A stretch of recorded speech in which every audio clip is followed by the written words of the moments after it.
Welcome, beautiful souls. This is Lotus Sunlight Studio.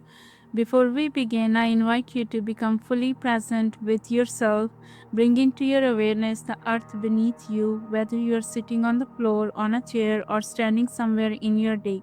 Recognize that the earth has been holding your weight since the moment you were born.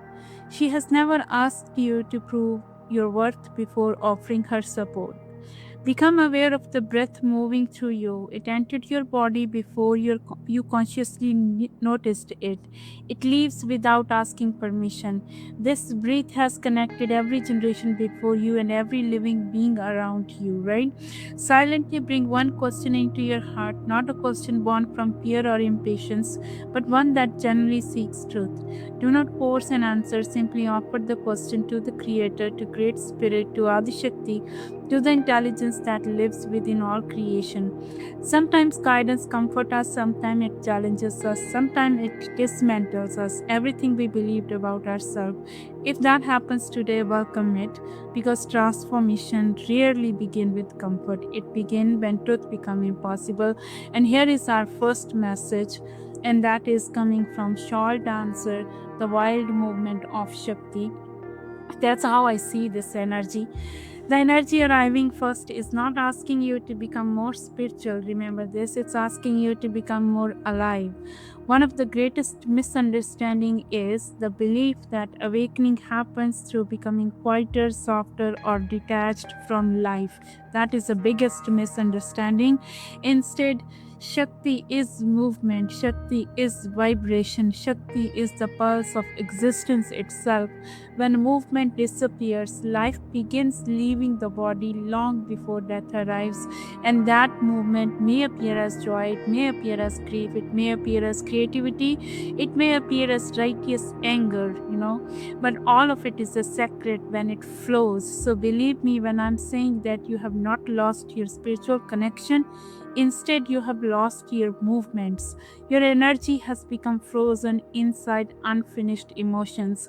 Healing begins when body remembers what the mind has forgotten. And I said it in many of my videos and many of my readings. That is why ceremonial dancing was never simply an entertainment. It was always a prayer.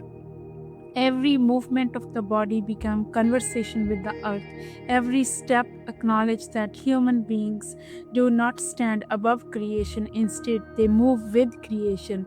The universe itself is called Spanda, the internal vibration from which all existence unfold, right? Everything that appears solid is actually dancing. Your heartbeat, your breath, your thoughts, the stars, the rivers, even silence contains movement. So, why do so many people feel spiritually numb? Because somewhere along the journey they stopped participating in this dance. Many of you learn to suppress your emotion in order to survive. You become efficient, you become responsible, reliable, strong. But strength without movement slowly becomes imprisonment. Look carefully at your own life, okay? How often do you postpone joy until after your responsibilities are done? How often do you tell yourself that you will rest after one more task, one more achievement, one more paycheck, or one more obligation? Yet the soul cannot survive on postponed living, okay? The divine feminine does not awaken through perfection, she awakens through participation. The shawl dancer carries another profound teaching here. The shawl does not create the dancer creates life within the shawl. Likewise, your spiritual practices are only garments. Your meditation, mantra, yoga, prayers, ceremony, crystals, altars, they are beautiful, but they remain lifeless unless your consciousness enters them fully. Many of you continue collecting practices while avoiding that transformation. The practice become another identity then. But let me ask you something terrifying.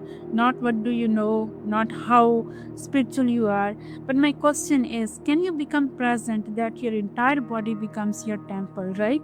So I don't know if you can recall or if you remember, elders often speak about remembering your original instructions. Your original instructions are not found in books, they're written inside your body, inside your relationship with wind, water, fire, animals, dreams, seasons, children, ancestors. You keep searching outside because you have forgotten that body itself remembers. And let's see. Wow, the second card that we have here is sacred medicine, right? The calling of the inner healer. Second energy entering this reading is much quieter than the first one. First moved like a wind. This one arrives like a still water. It does not demand your attention. It waits until you are finally willing to listen. One of the greatest misunderstanding about healing is believing that medicine always comes from outside of us.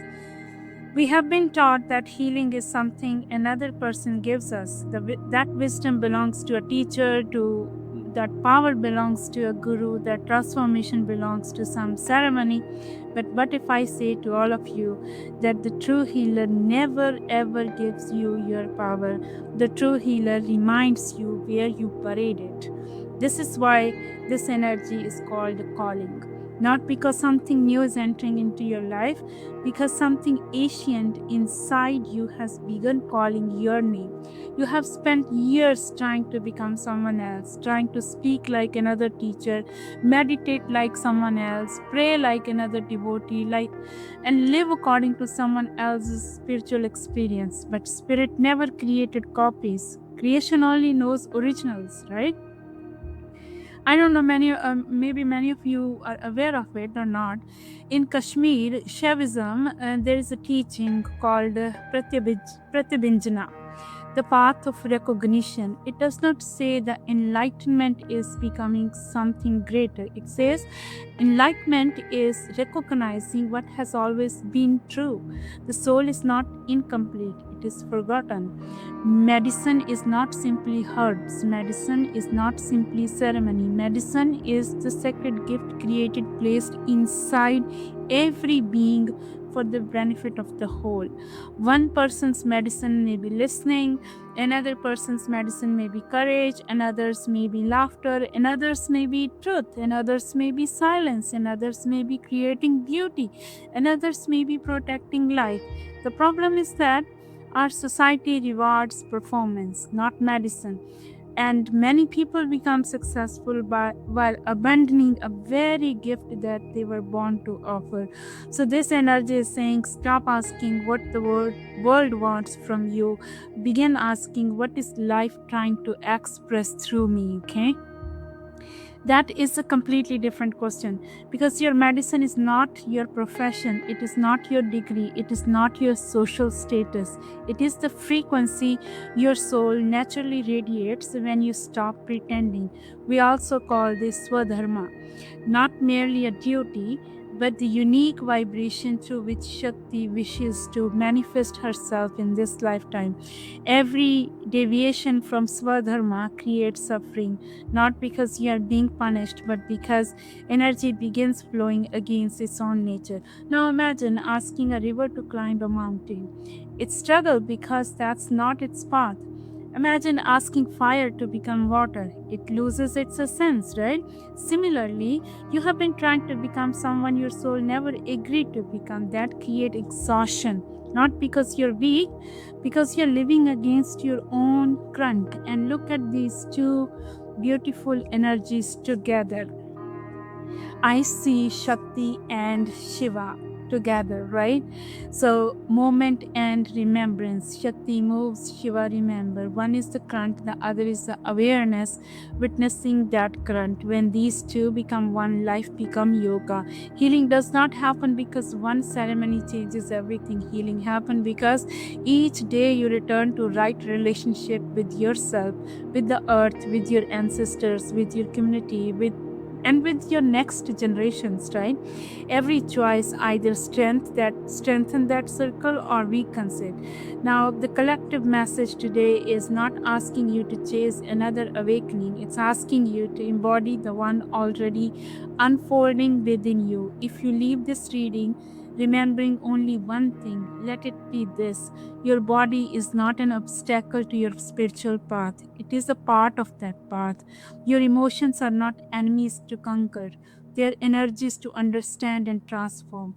Your wounds are not proof that you have failed, They are often the places where your deepest medicine is waiting to emerge.